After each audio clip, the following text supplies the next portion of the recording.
The sound came before anyone understood what they were seeing. A sharp, hollow crack, the kind that stops a room cold, followed by the collective gasp of 200 people who all forgot, in the same instant, how to breathe. It was a Tuesday night at the Sands Copacabana Room, Las Vegas, 1959. The chandeliers with their amber glow over white tablecloths, half-empty glasses of Scotch, and the kind of faces that didn't appear on the evening news but absolutely controlled what did. This was not a room for the innocent. This was a room for power, for men who wore their authority like their tuxedos, perfectly fitted, impossible to remove. And in the center of the polished hardwood stage, a woman lay crumpled. Her name was Elena Caruso. She was 26 years old. She was 7 months pregnant, and she had just been shoved hard, deliberately, with the casual cruelty of a man who had never once been told no, off the lip of the stage by Vincent, Vinnie Stones Castellano, the most feared mob boss west of Chicago. The room froze. Every waiter mid-pour, every gambler mid-breath, every hired muscle mid-scan, the orchestra mid-note, let their instruments trail into silence like smoke dying in still air. At the back of the stage, still holding his microphone, still wearing the half-smile that had charmed 20 million television sets and sold 100 million records, Dean Martin stood absolutely still, and his eyes were doing something nobody in that room had ever seen them do before. They were burning. Let's go back, because to understand what happened next, you have to understand a man. And more importantly, you have to understand what the man everyone thought they knew was hiding beneath the surface. Dean Martin, Dino Paul Crocetti, born June 7, 1917 in Steubenville, Ohio, to immigrant Italian parents who worked their fingers raw in a country that kept moving the goalposts on what it meant to belong. Dino grew up scrapping. Literally, he bootlegged liquor as a teenager, ran numbers for local mob-connected bookies, and boxed on the name Kid Crockett, taking punches for $1.50 per bout while dreaming of something he couldn't quite name but could somehow already taste. He found it in music, in the lazy, honeyed swing of his own voice, a voice that seemed to say at all times, "I know something you don't, and I'm too relaxed to tell you." He became the kind of entertainer that made people feel good about being alive. His audiences didn't just enjoy him, they needed him. But here's what they didn't know. Behind the easy grin and the glass of apple juice he pretended was Scotch, behind the comedy bits and the glamour of the Rat Pack, behind the sold-out showrooms and the movie contracts and the gold records, Dean Martin had never fully left Steubenville behind. He knew what men like Vinnie Castellano were. He had grown up surrounded by them. He understood the architecture of their power, the silence they required, the fear they cultivated, the price that came with crossing them. He had spent his entire adult life performing a careful dance with that world. Close enough to survive, far enough to stay clean. The Sands was mob-connected. Everyone knew it. Nobody said it. That was the deal. Dean played the game. He smiled when he needed to smile. He looked away when he needed to look away. Until tonight. Elena Caruso was not supposed to be at the Sands that night. She was the wife of Marco Caruso, Vincent Castellano's personal accountant.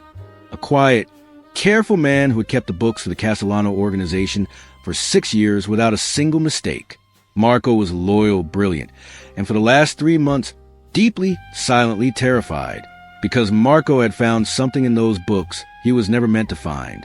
A thread, just a small one, the kind that looks like a typo until you pull it and the whole sweater unravels. 2 sets of figures, almost identical, separated by a column that shouldn't have existed. Money going somewhere it wasn't supposed to go. Not to Vegas operations. Not to the New York families. Not to any of the usual channels that Marco had memorized like a second language. Somewhere else entirely. Somewhere that, if the FBI found it, would put Vincent Castellano in federal prison for the rest of his natural life. Marco had taken that information and, with the desperate logic of a man who loves his wife more than he fears death, he had gone to the only person he thought might protect him, a federal agent named Colton Briggs who had been quietly cultivating him for 2 years. He'd offered everything. Names, dates, account numbers, the works. In exchange, protection for him and Elena, new identities, a new life somewhere far away. The deal was almost done. Almost. Vinnie Castellano had found out 3 days ago, not from an informant, not from a wiretap, From Elena herself, who had no idea that the woman she confided in at her Tuesday hair appointment, a glamorous, sympathetic brunette named Gina, worked directly for Castellano. And so tonight, Castellano had invited Marco and Elena to the showroom under the pretense of celebrating a business milestone. Marco had left the table for 5 minutes to use the restroom. 5 minutes was all it took. Castellano leaned across the table, smiled at Elena like a wolf at a lamb, and said very quietly, "Your husband has made a very expensive mistake, sweetheart." Then he stood. She stood. She said something. Accounts would later vary on what exactly. And he shoved her off the stage. 200 people watched it happen. Not one of them moved. Because this was Vinnie Castellano's town, and the first rule of survival was simple. You don't see what you're not supposed to see. 15 seconds passed. That doesn't sound like a long time. Count them. Count 15 full seconds in a room full of human beings while a pregnant woman lies on the floor and no one moves and no one speaks, and a man with a cigar and a $7,000 suit stands above her with his chest out and his jaw set, daring, just absolutely daring, anyone to take a breath in the wrong direction. 15 seconds is an eternity. Dean Martin hadn't moved either. But here's the thing about Dean Martin that nobody ever wrote in the fan magazines. He was not, in any meaningful sense, a coward. He was a pragmatist. He had been navigating dangerous rooms since before some of the men in this one were born. He understood the geography of power. He understood that sometimes the most dangerous thing you can do is act without thinking, and that in a room like this, at a moment like this, the wrong move didn't just hurt you. It hurt everyone you loved. He was thinking. And in those 15 seconds, the thoughts moved fast and cold and clear as a winter river. He thought about his 4 children, about Jean, his wife, who was at home right now thinking he was just doing his show. He thought about his contract with the Sands, with Jack and Tratter, with a network of arrangements and accommodations that stretched from the stage to rooms in New York and Chicago that he preferred not to think about too carefully. He thought about Marco Caruso, who was right now walking back from the restroom toward a table where his world had just ended. He thought about Elena, whose face he could not see from where he stood, but whose stillness on that floor was sending something cold and sharp climbing up the back of his neck. He thought about a night when he was 14 years old in Steubenville, when a man had been beaten badly on the street corner outside his family's house, and every window on the block had gone dark, and his mother had pulled him back from the glass and said in Italian, "We do not see. We are not here," and how he had pressed his face to the curtain anyway and watched and felt. Even then, even at 14, that looking away was his own kind of wound, one that never fully healed. He thought about all of it. And then Dean Martin did something that no one in that room, not the mob bosses, not the entertainers, not the gamblers, not the hired muscle, expected him to do. He put down the microphone. It wasn't a dramatic gesture. That's what made it so devastating. He didn't throw the mic down. He didn't make a speech. He didn't raise his voice or point a finger or do any of the things that a man trying to be a hero does in a movie. He simply set the microphone quietly on its stand, as if he were done with the song, as if the show were just pausing for a moment, as it sometimes does, and he stepped off the stage. He walked toward Elena Caruso. The distance from the stage to where she lay was maybe 30 feet. He covered it in unhurried steps, hands loose at his sides, that famous half-smile still somewhere on his face. But different now. Change. The way a familiar road changes when a light shifts, and you realize you've never actually seen it before. The crowd parted. Not because they wanted to, not because they chose to, but because Dean Martin's trajectory through a room was, it seemed, something that even 200 people in the grip of mortal fear could not impede. He moved like a man who had decided something and was done deciding. He stopped beside Elena, crouched down, checked her pulse, checked her eyes, spoke quietly to her, so quietly that no one beyond the first table could hear, though those who were close enough later said he called her sweetheart, and that his voice was steady as stone, and that her hand would have been trembling, stilled when he took it. He looked up. He looked directly at Vincent Castellano, and the room held its breath. Vincent Castellano was not used to being looked at, not like this. He was used to glances, to deferential nods, to the rapid dropping of eyes that told him, every hour of every day, that the people around him understood the precise geometry of their situation and had made their peace with it. He was 53 years old, built like a fire hydrant, with hands that had done things he did not lie awake at night thinking about, because he simply did not work that way. He had been running organized crime operations in Nevada and Southern California since 1948, and in that time he had learned a fundamental truth about human beings. Everyone has a price, and everyone has a fear, and if you know both of those things, you own them completely. He thought he knew Dean Martin's price. He thought he knew Dean Martin's fear. He was discovering, in real time, that he was wrong on both counts. Dino. His voice was friendly, reasonable, the voice of a man who is not yet worried but is beginning to calculate. Walk away. This doesn't concern you. Dean didn't stand up immediately. He finished what he was doing, making sure Elena was breathing, making sure she wasn't going into something terrible right there on the floor, and then he rose slowly to his full height. He was taller than people expected from the television, broad through the shoulders, and at this particular moment, he looked like something carved rather than born. She needs a doctor, Dean said. Right now. The word now landed in the room like a stone in still water. I'll handle it, Castellano said. A beat. My way. No. Dean said it quietly. Just that one syllable. You won't. What neither man said, what neither man needed to say, because the whole room already understood it, was a layered history that existed between them. Dean Martin had known Vincent Castellano for 9 years. They had eaten at the same tables, drunk from the same bottles, laughed at each other's jokes in a particular way that men laugh at jokes when the laughter is a kind of currency. Castellano had attended Dean's performances. Dean had attended Castellano's birthday parties. There was a photograph somewhere. Both men later worked hard to ensure it remained somewhere and never surfaced in a newspaper, of the two of them with their arms around each other at a New Year's party in 1955, grinning like brothers. And Castellano had, on 2 specific occasions that Dean Martin had never spoken about to anyone, done things for Dean that a man in Dean's position could not undo or pretend away. Situations, delicate, career-defining situations, that Castellano had resolved with a phone call and understand that the favor would sit in his pocket, waiting for as long as he needed it to. The room knew this, or at least the important parts of the room did. What they were watching was not just a confrontation. It was a man voluntarily burning a very expensive bridge, a man choosing in public, in front of people who would remember, to stand on the side of a woman bleeding on the floor rather than the side of the man who put her there. It was, in the careful math of the world these men inhabited, an act of financial and possibly physical suicide. And Dean Martin did not look like a man who regretted it. The door to the showroom swung open.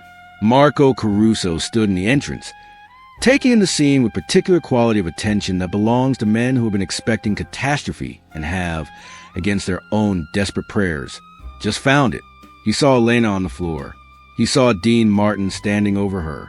He saw Castellano's face. He knew exactly what had happened. Something crossed Marco Caruso's face then. Something beyond grief, beyond terror. Something closer to a man arriving at a decision he had been circling for weeks and finding, to his own surprise, that the decision had already been made. He crossed the room in a dead run. Castellano's men moved to intercept, let him through. Dean's voice, flat, certain, the voice of a man who has decided that he is willing to find out exactly how far he is willing to take this. The men looked at Castellano. Castellano looked at Dean. A long beat, the kind of beat that contains multitudes. And nobody in that room would ever quite agree on why, though theories would circulate for years afterward. Castellano made a small gesture with 2 fingers, and his men stepped back. Marco reached Elena, dropped to his knees. His hands were shaking so badly he could barely hold her face, but he held it anyway, pressed his forehead to hers, said things in rapid Italian that nobody translated but everybody understood. Dean crouched beside them both. She's okay, he said quietly. She's going to be okay. But we need the doctor, and we need him now. He looked up at the nearest waiter, a young man named Tommy Aguilar, who was all of 22, and who would later say that in that moment Dean Martin looked less like an entertainer and more like something from a war he hadn't been alive to fight. Go get the house doctor. Run. Tommy ran. Here's the thing about a crowd. A crowd is not a collection of individuals making independent decisions.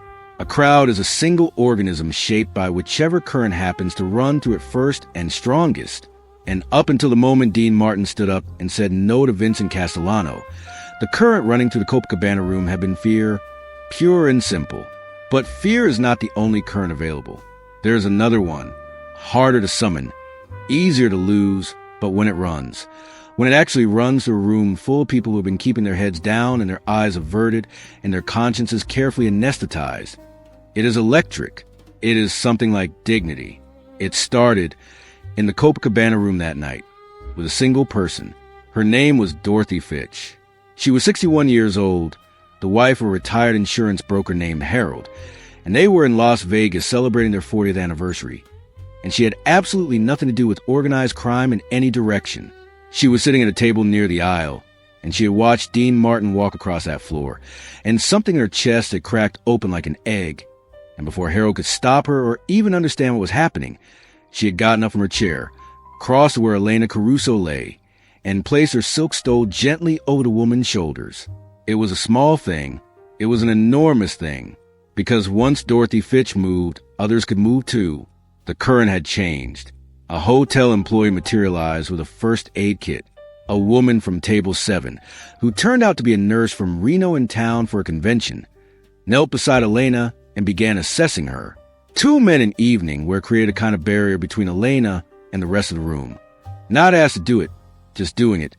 The way people do things when someone else has established that doing things is allowed. Castellano watched all of this with the particular stillness of a man recalculating. He was not finished, not by a long way. But this had not been in the script. This was a variable he had not accounted for. And in the private mathematics of Vincent Castellano's mind, a variable was a problem to be solved, and a problem was a thing to be addressed in private. And right now, in this room, the math was not working. He smoothed his jacket. He picked up a cigar from the ashtray at the nearest table. He looked at Dean Martin for a long moment, a look that contained entire conversations, entire futures, entire threats. And then he walked out of the room. His men followed. The door swung shut behind them, and the room exhaled. The doctor came. Elena was examined. The baby, a girl, it would turn out, born 6 weeks later healthy and loud, had not been harmed. Elena had bruised her ribs on the fall and badly scraped her hands, but nothing was broken. The doctor administered what he could on-site and arranged for transport to the hospital. While this was happening, Dean Martin sat at a table in the corner with Marco Caruso. Nobody recorded this conversation. No journalist, no biographer, no FBI stenographer ever captured what passed between them in that corner of the Copacabana Room on that Tuesday night in 1959. What follows is drawn from Marco Caruso's own account, told to a single person, his daughter, Elena Maria Caruso, named partly in honor of her mother and partly, though Marco never said this outright, in acknowledgement of what had happened the night before she was born, and passed along a family memoir that was never published but survived in manuscript form. Marco Caruso wrote that Dean Martin poured 2 glasses of water, just water, and he pushed one across the table, and he looked at Marco for a moment, and then he said, "How far along is the deal with Briggs?" Marco stared at him. "How do you know about?" "I know a lot of things I'm not supposed to know." Dean said, "Occupational hazard of spending too much time in rooms like this." "How far?" "It's done," Marco said. "Almost. I need one more meeting. 3 days." "You don't have 3 days," Dean said. "You have until tomorrow morning. You need to call Briggs tonight. If I disappear tonight, Vinnie will know." "Vinnie already knows everything he needs to know," Dean said quietly. "The question is whether you disappear on your terms or his." A silence. Marco looked at his hands. Then he looked at Dean. "Why are you doing this? You know what it costs you." Dean Martin was quiet for a moment. He swirled the water in his glass. He seemed to be looking at something far away. Not in this room. Not in this building. Maybe not even in this decade. "I had a friend," he said finally, "a long time ago, before any of this. There was a night when something happened that shouldn't have happened, and I was in a room where I could have said something, and I didn't. And I've been thinking about that room for 20 years. He set the glass down. I'm tired of thinking about it. At 11:47 p.m., from a payphone in the lobby of the Sands Hotel, because Marco Caruso was not naive enough to use a hotel room telephone, a call was placed to a number in Washington, D.C. Federal Agent Colton Briggs answered on the second ring. He had been waiting. By 6 a.m. the following morning, Marco and Elena Caruso were in federal custody. Protective custody, the good kind, the kind that comes with new names and a house somewhere flat and sunny and very far from Nevada. The testimony Marco provided over the following 6 months would contribute to the largest organized crime prosecution the state of Nevada had seen in a decade. Vincent Castellano was indicted on 23 counts. He was convicted on 11. He died in federal prison in 1971, having never fully understood, or at least never having admitted that he understood, precisely how it had all unraveled from a Tuesday night at the Sands. His lawyers argued for years that something had gone wrong that night, that someone had tipped the hand, that there was a leak somewhere, a variable that hadn't been accounted for. They never identified it, because what they were looking for was an informant, a spy, a planted enemy, and what had actually destroyed Vincent Castellano was something none of his lawyers had a category for. A man who decided, without warning and without calculation, to simply do the right thing. Now here is where the story becomes something other than triumphant. Because the truth of Dean Martin's life in the years that followed that night is not a simple story of a hero rewarded for his courage. The world does not always work that way. Castellano was gone, but Castellano's world was not. The men who ran the intersecting networks of influence and arrangement that had made places like the Sands possible were not impressed by nobility. They were impressed by loyalty and frightened by unpredictability. And what Dean Martin had demonstrated that night in the Copacabana Room was that he was loyal to something other than the arrangements that had quietly sustained his career, and that made him, in the careful language of those men, a problem. The bookings changed. Not all at once, nothing so obvious, but slowly. The way light changes in late afternoon, the calls came less often, the doors opened less easily, the invitations to certain rooms stopped arriving. There were projects that didn't come through, deals that fell apart at the last moment without explanation. A particular kind of phone call, the kind that used to happen often and had greased so many wheels, that simply stopped. Dean Martin worked as hard as he always had. Harder, maybe, but for a period of several years in the early 1960s. Anyone watching closely could see the subtle reduction in a certain kind of leverage that money can't buy and talent can't fully replace. He said nothing about it publicly. Not once. Not a word of complaint or explanation or self-congratulation.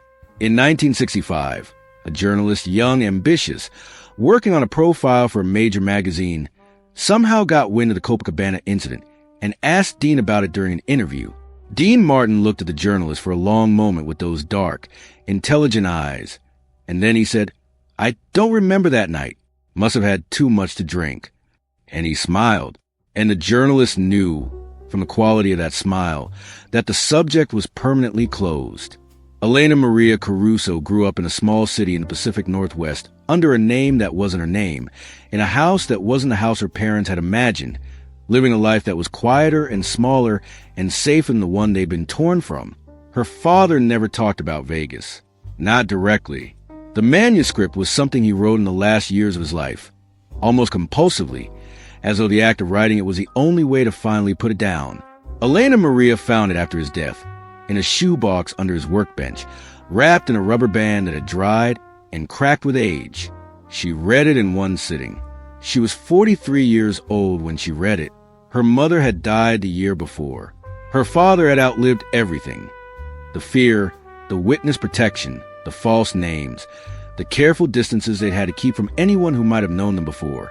And in his last years, he'd become a quiet, gardening man who grew tomatoes and listened to the radio and sometimes, when he thought he was alone, hummed Italian songs that Elena Maria didn't know the names of but somehow recognized anyway. In the manuscript, Marco wrote about the night at the Sands. He wrote about what it was like to come through that door and see his wife on the floor. He wrote about the conversation with Dean Martin, the water glasses, the payphone, the calm certainty in a voice that Elena Maria had heard on the radio her whole life without ever knowing what it had once meant in person. He wrote, "I asked him why he did it, and he told me about a room from long ago. I believe him. But I also believe there was something else, something he didn't say, which was simply this. He looked at my wife on that floor, and he saw a human being in need of help, and the part of him that still remembered what that meant was louder in that moment than everything else. He wrote, I have been grateful every day of my life since that night, not just for what he did, but for what he reminded me was possible, that a man can have power, can have everything to lose, can stand in the middle of a room full of people who are choosing not to see, and he can still choose to see. That is not a small thing. That may be the only thing. Elena Maria Caruso named her firstborn son Dino. Let's go back one more time to that room. The amber light, the white tablecloths, the smell of cigarettes and expensive perfume, and the kind of fear that doesn't show on faces because these are professionals, all of them, at hiding what they feel. Elena Caruso on the floor, the room frozen.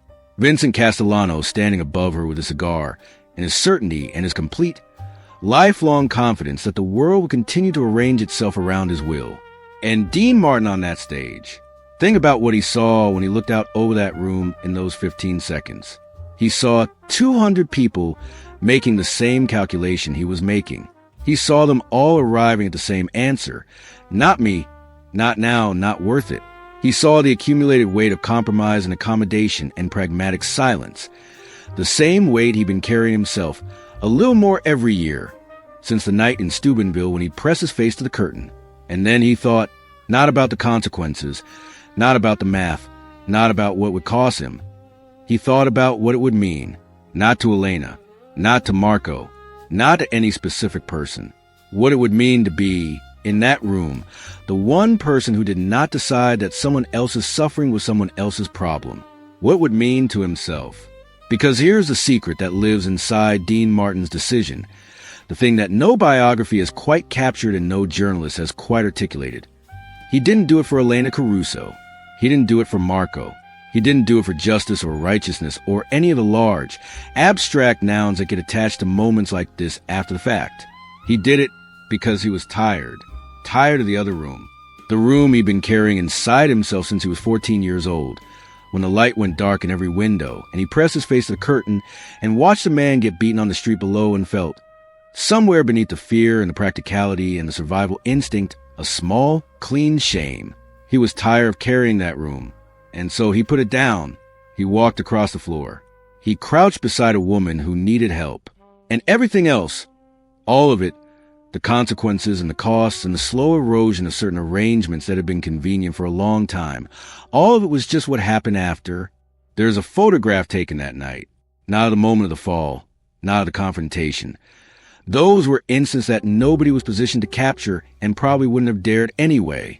But later, in the aftermath, when the room was returning to something resembling itself, and Elena was being tended to and Marco was sitting with his face in his hands, a photographer caught Dean Martin in profile, standing alone at the bar, one hand wrapped around a glass of something clear, looking out at the room. He is not smiling. He is not performing. He looks like a man at the end of a long journey who has sat down to rest and is not yet sure he'll get up again. He looks tired in the way that comes after a decision rather than before one. He looks, in that photograph, exactly like what he was, a man from Steubenville, Ohio, who spent his whole life pretending the world was easier than it was, and had spent one Tuesday night in 1959 being, briefly, completely honest about it. That photograph is not famous. It has never been printed in a major publication. It exists in private hands, has been authenticated, and was shared, once, with Elena Maria Caruso, who has it framed in her living room. She says it is the truest picture of a human being she has ever seen. Vinnie Castellano, prison, 1971, a stroke in his cell on a Thursday in November, unmourned by anyone who didn't owe him money. Marco Caruso grew tomatoes in Pacific Northwest, died at 81, having outlived almost everyone who had once frightened him.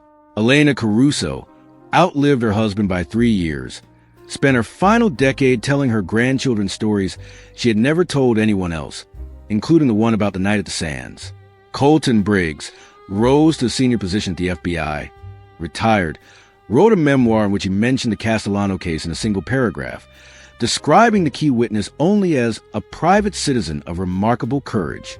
Dorothy Fitch, went home to Idaho with Harold after the anniversary trip, told the story at dinner parties for the rest of her life, and was never entirely believed, which bothered her somewhat, but not as much as you might expect.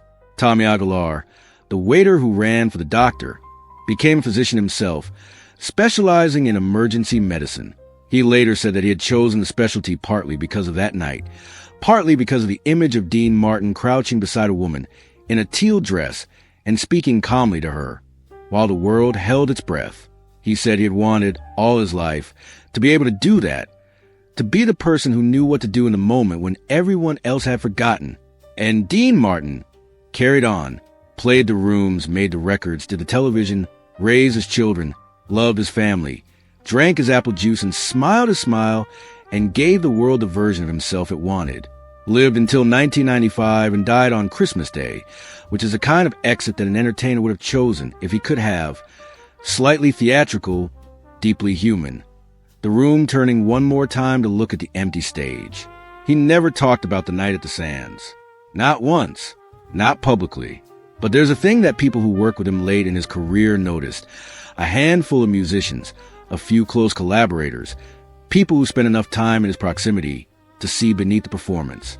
They noticed that Dean Martin could not walk past a person in need without stopping, not dramatically, not with fanfare, but unfailingly, quietly, with the same unhurried purposefulness with which he had once walked 30 feet across a stage floor in a silent room, a musician who fell ill during a recording session, a prop man who got injured on a film set, a young woman who was crying in a hallway outside a theater during a rehearsal.